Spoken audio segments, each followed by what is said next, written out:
Dear students, welcome to 101.5 FM Akashawani Kannur.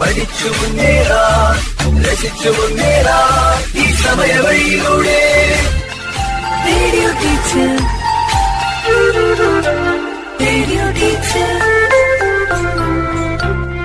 ആശയം ആവിഷ്കാരം PV Prashant Kumar.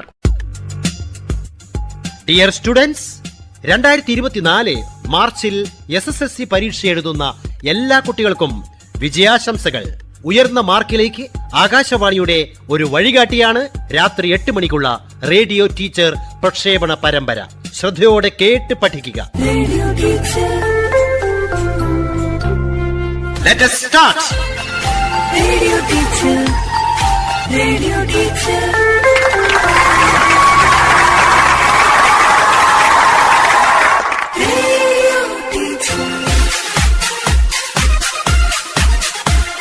ഇതാ ക്വിസ് മാസ്റ്ററായ ടീച്ചർ സ്വയം പരിചയപ്പെടുത്തുന്നു. ഒപ്പം വിവിധ സ്കൂളുകളിൽ നിന്നും ക്വിസിൽ പങ്കെടുക്കാനെത്തിയ ടീം അംഗങ്ങളായ 10ാം ക്ലാസ് വിദ്യാർത്ഥികളും.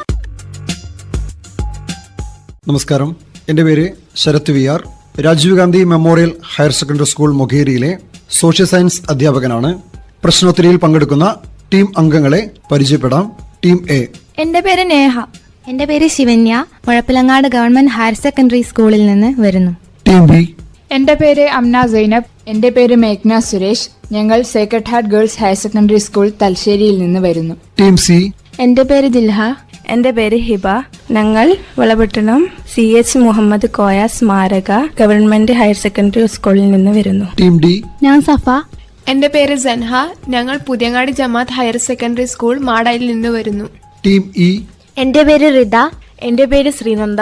ഞങ്ങൾ ഗവൺമെന്റ് ഹയർ സെക്കൻഡറി സ്കൂൾ മുണ്ടേരിയിൽ നിന്ന് വരുന്നു. എല്ലാവർക്കും റേഡിയോ ടീച്ചർ പ്രോഗ്രാമിലേക്ക് സ്വാഗതം.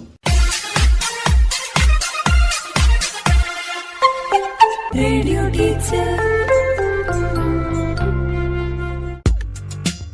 മൂന്നാം റൗണ്ടിലേക്ക് കടക്കുകയാണ്. വൺ വേർഡ് രീതിയിലുള്ള ചോദ്യങ്ങളാണ് ഉണ്ടായിരിക്കുക. 2 ചാപ്റ്ററിനെ അടിസ്ഥാനമാക്കിയാണ് ക്വസ്റ്റ്യൻ തയ്യാറാക്കിയിരിക്കുന്നത്.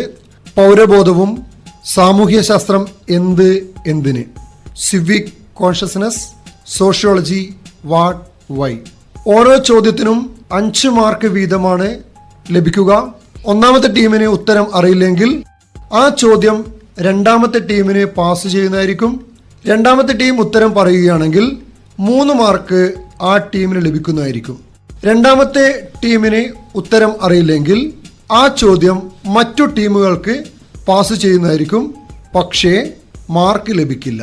ആദ്യത്തെ ചോദ്യം, കണ്ടൽ കാടുകളുടെ സംരക്ഷണത്തിനു വേണ്ടി പ്രവർത്തിച്ച പരിസ്ഥിതി പ്രവർത്തകൻ ആരാണ്? Specify the name of environmentalist worked for the protection of mangroves. Kallen Pokkudan.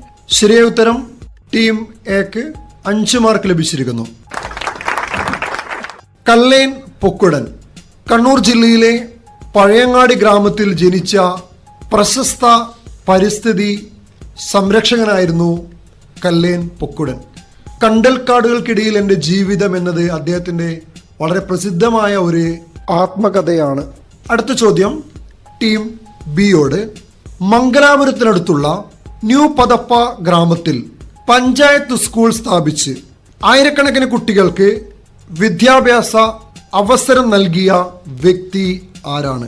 Who played an important role for the establishment of panchayat school in New Padpu village near Mangalore. Hajabba. ശരിയായ ഉത്തരം ടീം ബിക്ക് 5 മാർക്ക് ലഭിച്ചിരിക്കുന്നു. മംഗലാപുരത്തിനടുത്ത് ന്യൂ പദപ്പ ഗ്രാമത്തിൽ പഞ്ചായത്ത് സ്കൂൾ സ്ഥാപിച്ച് ആയിരക്കണക്കിന് കുട്ടികൾക്ക് വിദ്യാഭ്യാസ അവസരം നൽകിയ വ്യക്തിയാണ് ഹജബ. തെരുവിൽ ഓറഞ്ച് കച്ചവടം നടത്തുന്ന നിരക്ഷരനാണ് ഹജബ. തനിക്ക് ലഭിക്കാതെ പോയ വിദ്യാഭ്യാസം സമൂഹത്തിനാകെ അവസരമൊരുക്കിയ മാതൃകാ വ്യക്തിയാണ് ഹജബ. അടുത്ത ചോദ്യം ടീം സിയോട്. 4 കെട്ട് എന്ന നോവൽ രചിച്ചത് ആരാണ്? ഓഥർ ഓഫ് ദ നോവൽ 4 കെട്ടു. പാസ്. ടീം സിക്ക് ഉത്തരം അറിയില്ല. ആ ചോദ്യം ടീം ഡിക്ക് പാസ് ചെയ്തിരിക്കുന്നു. Team D. MT Vasudevan Nair. ശരിയായ ഉത്തരം MT വാസുദേവൻ നായർ. ടീം ഡിക്ക് 3 മാർക്ക് ലഭിച്ചിരിക്കുന്നു. അടുത്ത ചോദ്യം ടീം ഡിയോടാണ്. സാമ്പത്തിക വ്യവഹാരത്തെക്കുറിച്ചുള്ള പഠനം. Study of economic activities. Economics. ശരിയായ ഉത്തരം. Team D 5 mark കരസ്ഥമാക്കിയിരിക്കുന്നു.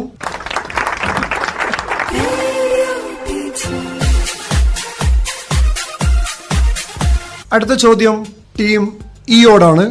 സാമൂഹ്യ ശാസ്ത്ര പഠനത്തിന് അടിത്തറ പാകിയത് ആരുടെ ചിന്തകളാണ്? Who is the father of sociology? August Comte. Very good. Team E പറഞ്ഞിരിക്കുന്ന ഉത്തരം ശരിയാണ്. 5 മാർക്ക് ലഭിച്ചിരിക്കുന്നു.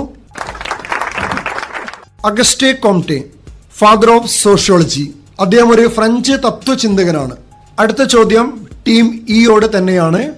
ചാൾസ് ഡാർവിന്റെ പരിണാമ സിദ്ധാന്ത തത്വങ്ങൾ സമൂഹ പഠനത്തിന് പ്രയോജനപ്പെടുത്തിയ ചിന്തകൻ ആരാണ്? Who utilise the theory of evolution by Charles Darwin for the study of the society? Herbert Spencer. ശരിയായ ഉത്തരം ഹെർബർട്ട് സ്പെൻസർ. ടീം ഇക്ക് 5 മാർക്ക് ലഭിച്ചിരിക്കുന്നു. അടുത്ത ചോദ്യം ടീം ഡിയോട് ആണ്. സാമൂഹ്യ ശാസ്ത്രം ഉത്ഭവിച്ച പ്രദേശം. Where is the origin of sociology? France. Team D പറഞ്ഞ ഉത്തരം തെറ്റാണ്. ആ ചോദ്യം ടീം സിക്ക് പാസ് ചെയ്തിരിക്കുന്നു. അറിയില്ല. ടീം സിക്ക് അറിയാത്ത പക്ഷം മറ്റു ടീം അംഗങ്ങൾക്ക് ഉത്തരം പറയാവുന്നതാണ്. Western Europe. ശരിയായ ഉത്തരം. Sociology originated in western Europe. പടിഞ്ഞാറൻ യൂറോപ്പിലാണ് സോഷ്യോളജി ആവിർഭാവം കൊണ്ടത്. ഉത്തരം പറഞ്ഞിരിക്കുന്നത് ടീം ബി ആണ്. അഭിനന്ദനങ്ങൾ. പക്ഷേ മാർക്ക് ഉണ്ടായിരിക്കുന്നതല്ല. അടുത്ത ചോദ്യം ടീം സിയോട് ആണ്. മനുഷ്യ ഉദ്ഭവത്തെക്കുറിച്ചും വംശീയ പരിണാമത്തെക്കുറിച്ചുമുള്ള പഠനം. Study of the origin and racial evolution of man. നരവംശാസ്ത്രം. ശരിയായ ഉത്തരമാണ്. നരവംശാസ്ത്രം അല്ലെങ്കിൽ ആന്ത്രപ്പോളജി എന്ന് പറയും. ടീം സിക്ക് 5 മാർക്ക് ലഭിച്ചിരിക്കുന്നു. അടുത്ത ചോദ്യം ടീം ബി. നായർ മേധാവിത്വത്തിന്റെ പതനം എന്ന ഗവേഷണ പഠനം നടത്തിയത് ആര്? Who made the research on the decline of Nair dominance? Robin Jeffrey. ശരിയായ ഉത്തരമാണ് റോബിൻ ജെഫ്രി. അദ്ദേഹം ഒരു സോഷ്യോളജിസ്റ്റ് ആണ്. ടീം ബിക്ക് 5 മാർക്ക് ലഭിച്ചിരിക്കുന്നു. അടുത്ത ചോദ്യം ടീം എയോട്. സാമൂഹ്യ ശാസ്ത്രത്തിന്റെ ആവിർഭവത്തിന് വഴിയൊരുക്കിയ 3 വിപ്ലവങ്ങൾ ഏതൊക്കെയാണ്? 3 revolutions paved the way for the emergence of sociology. ശാസ്ത്ര വിപ്ലവം, ഫ്രഞ്ച് വിപ്ലവം, വ്യാവസായിക വിപ്ലവം. ശരിയായ ഉത്തരം ടീം എക്ക് 5 മാർക്ക് ലഭിച്ചിരിക്കുന്നു. ജ്ഞാനോദയം അഥവാ ശാസ്ത്ര വിപ്ലവം, renaissance or scientific revolution, French വിപ്ലവം, ഫ്രഞ്ച് റവല്യൂഷൻ, വ്യാവസായിക വിപ്ലവം, ഇൻഡസ്ട്രിയൽ റവല്യൂഷൻ. 3ാമത്തെ റൗണ്ട് ഇവിടെ അവസാനിച്ചിരിക്കുകയാണ്. ഓരോ ടീമിന്റെയും മാർക്ക് പരിശോധിക്കാം. 3ാം റൗണ്ടിൽ ടീം എക്ക് ലഭിച്ചിരിക്കുന്നു 10 മാർക്ക്. ടീം ബിക്ക് 10 മാർക്ക് ലഭിച്ചിരിക്കുന്നു. ടീം സി 5 മാർക്ക് ലഭിച്ചിരിക്കുന്നു. ടീം ഡി 8 മാർക്ക് ലഭിച്ചിരിക്കുന്നു. ടീം ഇ 10 മാർക്ക് ലഭിച്ചിരിക്കുന്നു. 3 റൗണ്ടും അവസാനിച്ചപ്പോൾ ഓരോ ടീമിനും ലഭിച്ച ടോട്ടൽ മാർക്കുകൾ പരിശോധിക്കാം. Team A 38, team B 40, team C 10, team D 46, team E 43. അഭിനന്ദനങ്ങൾ.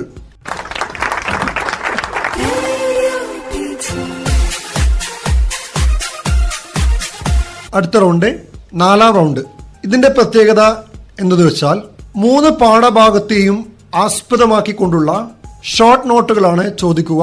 ഓരോ ചോദ്യത്തിനും 5 മാർക്ക് വീതം ഉണ്ടായിരിക്കും. ആദ്യ ചോദ്യം ചോദിക്കുന്ന ടീമിന് 5 മാർക്കും ആ ടീമിന് ഉത്തരം അറിയില്ലെങ്കിൽ അത് അടുത്ത ടീമിനെ പാസ് ചെയ്യുന്നതായിരിക്കും. അവർ ഉത്തരം പറയുകയാണെങ്കിൽ 3 മാർക്ക് ലഭിക്കും. രണ്ടാമത്തെ ടീമിന് ഉത്തരം അറിയില്ലെങ്കിൽ ആ ചോദ്യം മറ്റു ടീമുകൾക്ക് പാസ് ചെയ്യുന്നതായിരിക്കും. ആർക്ക് വേണമെങ്കിലും ഉത്തരം പറയാം, പക്ഷേ മാർക്ക് ലഭിക്കില്ല. 1ാമത്തെ ചോദ്യം ടീം എയോടാണ്. ശ്രീനാരായണ ഗുരു അരുവിപ്പുറത്ത് പ്രതിഷ്ഠ നടത്തിയ വർഷം? 1888. ശരിയായ ഉത്തരം 1888. ടീം എ 5 മാർക്ക് കരസ്ഥമാക്കിയിരിക്കുന്നു. അടുത്ത ചോദ്യം ടീം ബി. ആദ്യത്തെ സാമൂഹ്യശാസ്ത്ര പഠന വകുപ്പ് ആരംഭിച്ചത് ഏത് യൂണിവേഴ്സിറ്റിയാണ്?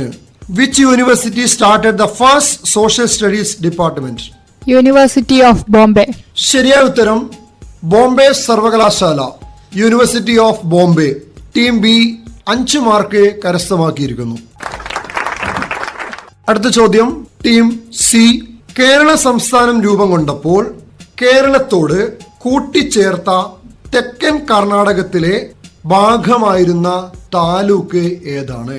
When the state of Kerala was formed, the taluk was merged with Kerala and became a part of southern Karnataka. Thiruvananthapuram. Team C പറഞ്ഞ ഉത്തരം തെറ്റാണ്. ടീം ഡിക്ക് അവസരം ലഭിച്ചിരിക്കുന്നു. Team D. Ponnani taluk. Team D പറഞ്ഞ ഉത്തരം തെറ്റാണ്. മറ്റു ടീം അംഗങ്ങൾക്ക് ഉത്തരം പറയാവുന്നതാണ്. ഹോസ്ദുർഗ്. താലൂക്കിൻ കാസർഗോഡ്. ശരിയായ ഉത്തരം. 2 ടീം അംഗങ്ങളും ടീം ബിയും ടീം ഇയും പറഞ്ഞ ഉത്തരം ശരിയാണ്. കാസർഗോഡും ഹോസ്ദുർഗും. കേരള സംസ്ഥാനം രൂപം കൊണ്ടപ്പോൾ ഈ 2 താലൂക്കുകളാണ് കേരളത്തോട് കൂട്ടി ചേർത്തത്. തിരുവിതാംകൂറിന്റെ ഭാഗമായിരുന്ന തോവാള, അഗതീശ്വരം, കൽക്കുളം, വിളവൻകോട് എന്നീ താലൂക്കുകൾ മദ്രാസി സംസ്ഥാനത്തിന് വിട്ടുകൊടുക്കുകയും ചെയ്തു. കേരളത്തിൽ അവസാനം രൂപീകരിക്കപ്പെട്ട ജില്ലയാണ് കാസർഗോഡ്. 1984 ടീം സിക്ക് മാർക്ക് ലഭിച്ചിട്ടില്ല. അടുത്ത ചോദ്യം ടീം ഡിയോടാണ്. 19ാം നൂറ്റാണ്ട് ചരിത്രത്തിൽ അറിയപ്പെടുന്നത് 19th century is known in history. Age of revolutions. ശരിയായ ഉത്തരമാണ് വിപ്ലവ യുഗം. ടീം ഡിക്ക് 5 മാർക്ക് ലഭിച്ചിരിക്കുന്നു.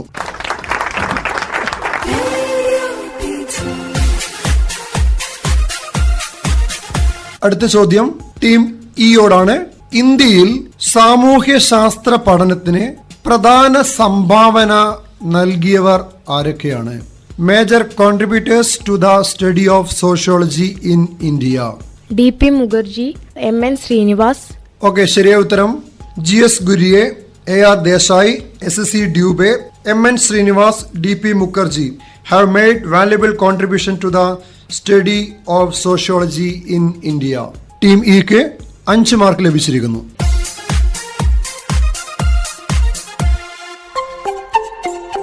Radio teacher. Radio teacher. SSLC പാഠങ്ങൾ ഉൾക്കൊള്ളിച്ച പ്രതിദിന പ്രശ്നോത്തരി തുടരുന്നു. അടുത്ത ചോദ്യം ടീം ഇയോട് തന്നെയാണ്. തിരുവിതാംകൂറിൽ ദേശീയ പ്രക്ഷോഭത്തിന് നേതൃത്വം നൽകിയ വനിതകൾ ആരെല്ലാം? Prominent women leaders of Travancore. Accamma Cherian, Annie Mascarene. ശരിയായ ഉത്തരം ടീം ഇക്ക് 5 മാർക്ക് ലഭിച്ചിരിക്കുന്നു. അക്കമച്ചെറിയാൻ, ആനി മസാക്രിൻ ഇവരാണ് തിരുവിതാംകൂർ ദേശീയ പ്രക്ഷോഭത്തിന് നേതൃത്വം നൽകിയത്. മലബാറിൽ ദേശീയ പ്രക്ഷോഭത്തിന് നേതൃത്വം നൽകിയ വനിത AV കുട്ടിമാളു അമ്മയാണ്. അടുത്ത ചോദ്യം ടീം ഡി ഓടാണ്. മലയാളം സംസാരിക്കുന്ന പ്രദേശങ്ങളെ ഉൾപ്പെടുത്തി കേരളം രൂപീകരിക്കണമെന്ന് EMS നമ്പൂതിരിപ്പാട് സൂചിപ്പിച്ച ഗ്രന്ഥം ഏതാണ്? Name the book of EMS Namboodiripad which specifies the formation of Kerala for the Malayalis. 1.25 കോടി മലയാളികൾ. ശരിയായ ഉത്തരം 1.25 കോടി മലയാളികൾ. ടീം ഡിക്ക് 5 മാർക്ക് ലഭിച്ചിരിക്കുന്നു. അടുത്ത ചോദ്യം ടീം സിയോടാണ്. പശ്ചിമ തീരത്തെ ബ്രിട്ടീഷുകാരുടെ ഏറ്റവും പ്രധാനപ്പെട്ട സൈനിക കേന്ദ്രം ഏതാണ്? The most important British military base on the west cost. Pass. Team സിക്ക് ഉത്തരം അറിയില്ല. ആ ചോദ്യം ടീം ബിക്ക് പാസ് ചെയ്തിരിക്കുന്നു. Team B Anchuthengu. Very good. ശരിയായ ഉത്തരം അഞ്ചുതെങ്ങ്. ടീം ബിക്ക് 3 മാർക്ക് ലഭിച്ചിരിക്കുന്നു. അടുത്ത ചോദ്യം ടീം ബിയോടാണ്. സാമൂഹ്യ ശാസ്ത്രത്തിന്റെ വികാസത്തിന് സംഭാവന നൽകിയ ചിന്തകർ ആരൊക്കെയാണ്?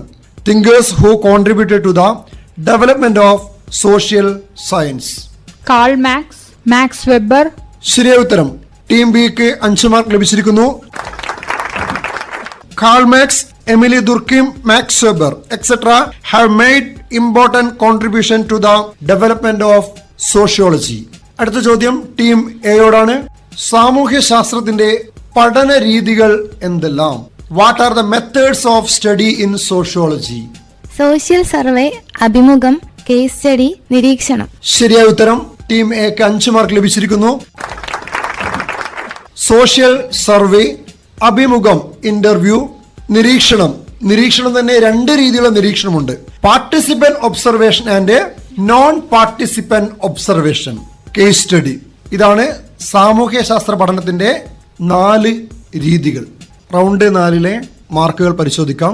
Team A 10 mark, team B 13 mark, team സിക്ക് മാർക്കൊന്നും തന്നെ ലഭിച്ചിട്ടില്ല, team D 10 mark, team E 10 mark. 4 round പൂർത്തീകരിച്ചപ്പോൾ ഓരോ ടീമിനും ലഭിച്ച മാർക്കുകൾ പരിശോധിക്കാം. Team A 48, team B 53, team C 10, team D 56, team E 53. ഇന്നത്തെ പ്രശ്നോത്തരിയിൽ 1ാം സ്ഥാനത്തെത്തിയത് 56 മാർക്കോട് കൂടി team D, Puthiyangadi Jamayath higher secondary school, Madayi. 2ാം സ്ഥാനം 53 മാർക്കുകൾ വീതം നേടി team B, Sacred Heart girls higher secondary school, Thalassery. Team E, government higher secondary school, മുണ്ടേരിയുമാണ്. എല്ലാവർക്കും അഭിനന്ദനങ്ങൾ നേരുന്നു.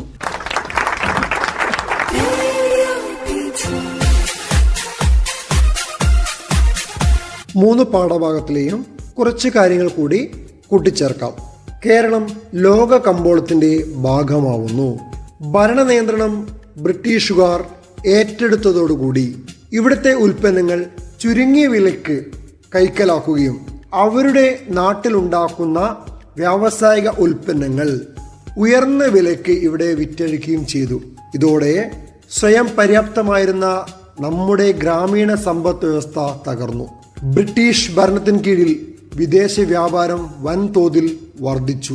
ലോക കമ്പോളത്തിന്റെ ഭാഗമായി കേരളം മാറുകയും ചെയ്തു. വ്യാപാരം സുഗമമാക്കാൻ മലബാറിലും കൊച്ചിയിലും തിരുവിതാംകൂറിലും നിലനിന്നിരുന്ന വ്യാപാര നിയമങ്ങൾ തങ്ങൾക്കനുകൂലമായി ബ്രിട്ടീഷുകാർ ഭേദഗതി ചെയ്തു. ഏകീകരിച്ച നാണയ വ്യവസ്ഥയും അളവ് തൂക്ക സമ്പ്രദായവും നടപ്പിലാക്കി. വ്യാപാരത്തിനായി ഗതാഗത സൗകര്യങ്ങൾ മെച്ചപ്പെടുത്താൻ റോഡുകളും പാലങ്ങളും റെയിൽവേകളും പണിതു. ചരക്കു ഗതാഗതം സുഗമമാക്കാൻ കൊച്ചിയിലും കോഴിക്കോടും ആലപ്പുഴയിലും തുറമുഖങ്ങൾ വികസിപ്പിച്ചു. ബ്രിട്ടീഷ് ആധിപത്യം കേരളത്തിലെ കാർഷിക രീതിയിൽ വലിയ മാറ്റങ്ങൾക്ക് വഴിതെളിയിച്ചു. കേരളീയ ഉൽപ്പന്നങ്ങൾക്ക് വിദേശ കമ്പോളങ്ങളിൽ ധാരാളം ആവശ്യക്കാരുണ്ടായിരുന്നു.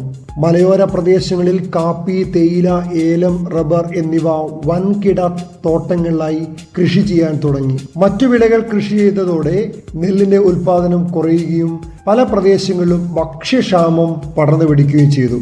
ഇതിന് പരിഹാരമായി മരച്ചീനി കൃഷി വ്യാപിപ്പിച്ചു. വനഭൂമി വൻതോതിൽ ബ്രിട്ടീഷുകാർക്ക് പതിച്ചു നൽകിയും തോട്ടങ്ങളിലേക്ക് ഗതാഗത സൗകര്യം ഏർപ്പെടുത്തിയും തിരുവിതാംകൂറിലെയും കൊച്ചിയിലെയും ഭരണാധികാരികൾ തോട്ടകൃഷി പ്രോത്സാഹിപ്പിച്ചു. അങ്ങനെ കേരളം വാണിജ്യ വിളകൾ കൃഷി ചെയ്യുന്ന പ്രദേശമായി മാറുകയും ചെയ്തു. തോട്ടവിളകൾ സംസ്കരിക്കുന്നതിനും കയറ്റി അയക്കുന്നതിനുമായി ബ്രിട്ടീഷുകാർ കേരളത്തിൽ ഫാക്ടറികൾ ആരംഭിച്ചു. തേയില, കാപ്പി, റബ്ബർ എന്നിവ തോട്ടമേഖലകളിൽ വളർന്നു വന്ന വ്യവസായങ്ങളാണ്. ഇതോടൊപ്പം നാളികേരം, കയർ, കശുവണ്ടി, കൈത്തറി, ബീഡി തുടങ്ങിയവയുമായി ബന്ധപ്പെട്ട പരമ്പരാഗത വ്യവസായങ്ങളും ശക്തിയാർജിച്ചു. എണ്ണയാട്ടു മില്ലുകൾ കേരളത്തിൽ വ്യാപകമായി. കശുവണ്ടി ഫാക്ടറികൾ കൊല്ലം കേന്ദ്രമായി വളർന്നു വന്നു. ഫറൂഖ്, കൊല്ലം, ഒല്ലൂർ തുടങ്ങിയ പ്രദേശങ്ങളിൽ ഓട്ട് കമ്പനികളും കണ്ണൂരും കോഴിക്കോടും കൈത്തറി നിർമ്മാണശാലകളും ആരംഭിച്ചു. ബീഡി വ്യവസായം കണ്ണൂർ കേന്ദ്രമായി വളർന്നു വരികയും ചെയ്തു. 20ാം നൂറ്റാണ്ടിന്റെ പകുതിയോടെയാണ് ആധുനിക വ്യവസായശാലകൾ കേരളത്തിൽ സ്ഥാപിക്കപ്പെടുന്നത്. അവയിൽ ഭൂരിഭാഗവും തിരുവിതാംകൂറിലും കൊച്ചിയിലുമായിരുന്നു. ബ്രിട്ടീഷുകാർ വ്യവസായങ്ങൾക്ക് ആവശ്യമായ സാങ്കേതിക സാമ്പത്തിക സഹായങ്ങൾ നൽകി. പള്ളിവാസൽ വൈദ്യുതി നിലയം സ്ഥാപിക്കപ്പെട്ടത് ആധുനിക വ്യവസായങ്ങളുടെ വളർച്ച ത്വരിതപ്പെടുത്തി. നീതിന്യായ വ്യവസ്ഥയെ ബ്രിട്ടീഷുകാർ പരിഷ്കരിച്ചു.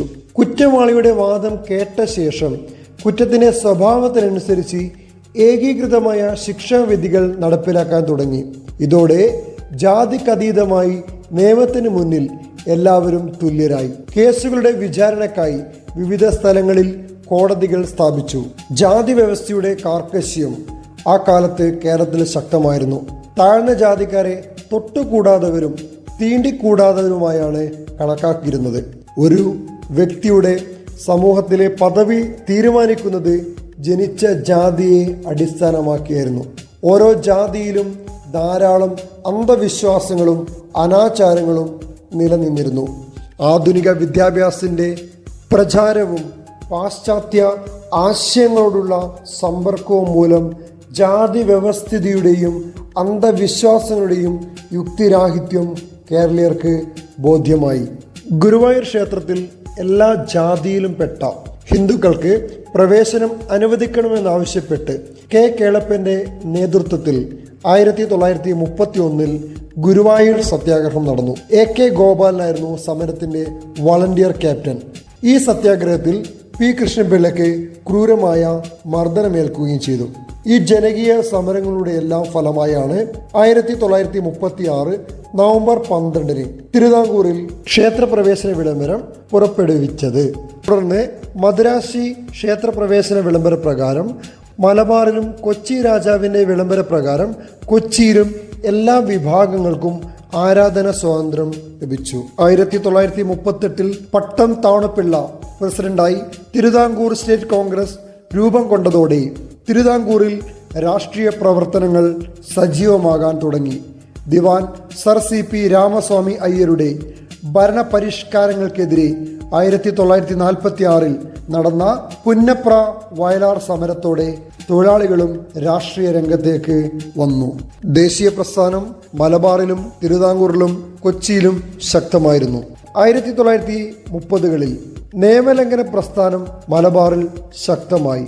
കെ കേളപ്പന്റെ നേതൃത്വത്തിൽ പയ്യന്നൂരിലും മുഹമ്മദ് അബ്ദുറഹ്മാന്റെ നേതൃത്വത്തിൽ കോഴിക്കോടും ഉപ്പ് നിയമം ലംഘിച്ച് ഉപ്പുണ്ടാക്കി. ഉപ്പ് നിയമം ലംഘിച്ച സത്യാഗ്രഹികളെ ബ്രിട്ടീഷ് പട്ടാളം ക്രൂരമായി മർദ്ദിക്കുകയും സമരക്കാരെ അറസ്റ്റ് ചെയ്ത് ജയിലിലടക്കുകയും ചെയ്തു. വിദേശ വസ്തു ബഹിഷ്കരണവും മദ്യഷാപ്പ് പിക്കറ്റിങ്ങുകളും ഖാദി പ്രചാരണവും നിയമലംഘനത്തിന്റെ ഭാഗമായി നടന്നു. 1934 ഗാന്ധിജി നിയമ ലംഘന പ്രസ്ഥാനം പിൻവലിച്ചതിൽ പ്രതിഷേധിച്ച് കേരളത്തിലെ കോൺഗ്രസ് പ്രവർത്തകരിൽ ഒരു വിഭാഗം സോഷ്യലിസ്റ്റ് പാർട്ടിക്കാരായി മാറി. 1939 കോൺഗ്രസ് സോഷ്യലിസ്റ്റ് പാർട്ടി കമ്മ്യൂണിസ്റ്റ് പാർട്ടിയിൽ രൂപപ്പെട്ടു. EMS, AK Gopalan, P Krishnapillai എന്നിവരായിരുന്നു പ്രമുഖ കമ്മ്യൂണിസ്റ്റ് നേതാക്കന്മാർ. ദിവാനായ ഷൺമുഖം ചെട്ടി വൈദ്യുതി വിതരണം സ്വകാര്യ കമ്പനിയെ ഏൽപ്പിച്ചതിനെതിരെ നടന്ന ഇലക്ട്രിസിറ്റി സമരം 1936 കൊച്ചിയിൽ ഉത്തരവാദ ഭരണത്തിനായുള്ള പ്രക്ഷോഭങ്ങൾ ആരംഭിക്കുകയും ചെയ്തു. എന്നാൽ തിരുവിതാംകൂറിലെ പോലെ കൊച്ചിയിൽ പ്രക്ഷോഭങ്ങൾ ശക്തമായിരുന്നില്ല. പൗരബോധ രൂപീകരണത്തെ ജീവിത സാഹചര്യങ്ങളും അനുഭവങ്ങളും സ്വാധീനിക്കുന്നു. ഓരോ വ്യക്തിക്കും ജീവിത സാഹചര്യങ്ങൾ വ്യത്യസ്ത അനുഭവങ്ങൾ നൽകുന്നതിനാൽ പൗരബോധത്തിലും ഏറ്റക്കുറച്ചിലുകൾ ഉണ്ടാകും. പൗരബോധം രൂപപ്പെടുത്തുന്ന പ്രധാന ഘടകങ്ങൾ: 1 കുടുംബം, 2 വിദ്യാഭ്യാസം, 3 സാമൂഹിക വ്യവസ്ഥ, 4 സംഘടനകൾ, 5 രാഷ്ട്രീയ വ്യവസ്ഥ.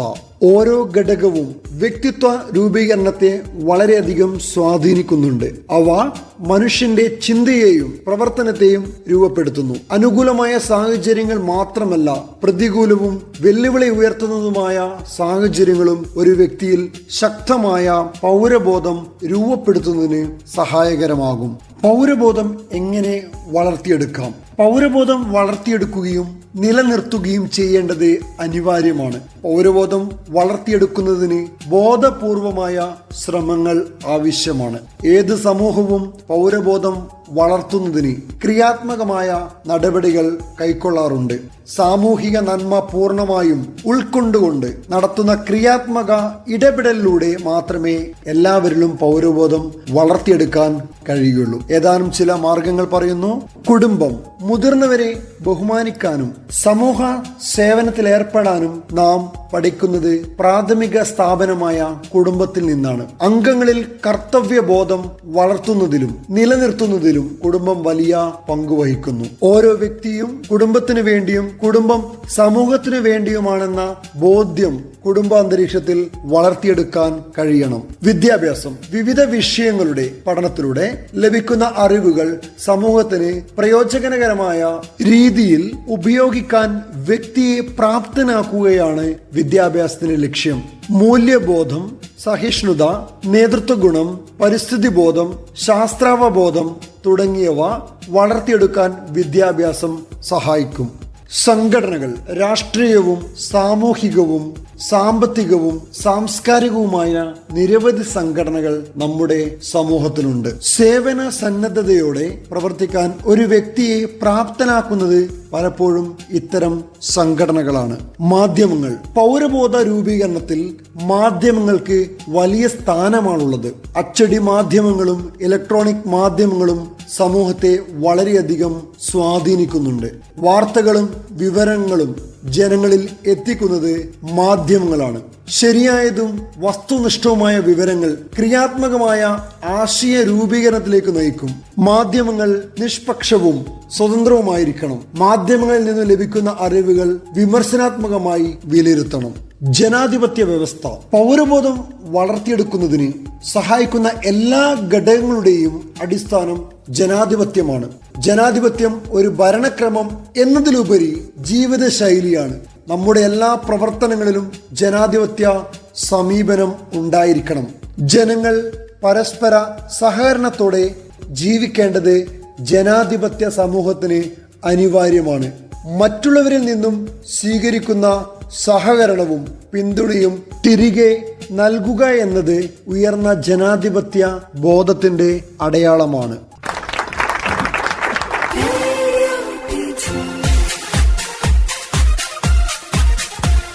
ഇന്നത്തെ പ്രശ്നോത്തരിയിൽ 3 പാഠഭാഗങ്ങളെ ആസ്പദമാക്കിയിട്ടുള്ള ചോദ്യങ്ങളാണ് ഉണ്ടായിരുന്നത്. 4 റൗണ്ടുകളിലും എല്ലാ ടീമുകളും നല്ല രീതിയിൽ പങ്കെടുത്തിരുന്നു. എല്ലാ ടീം അംഗങ്ങൾക്കും എല്ലാവിധ ആശംസകളും നേരുന്നു. നന്ദി, നമസ്കാരം.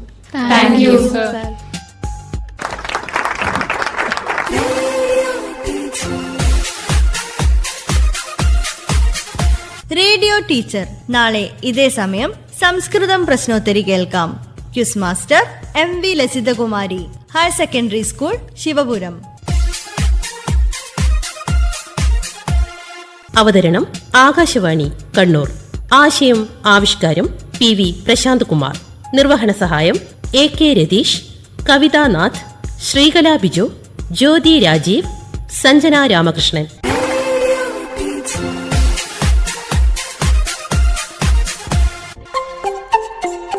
Radio teacher.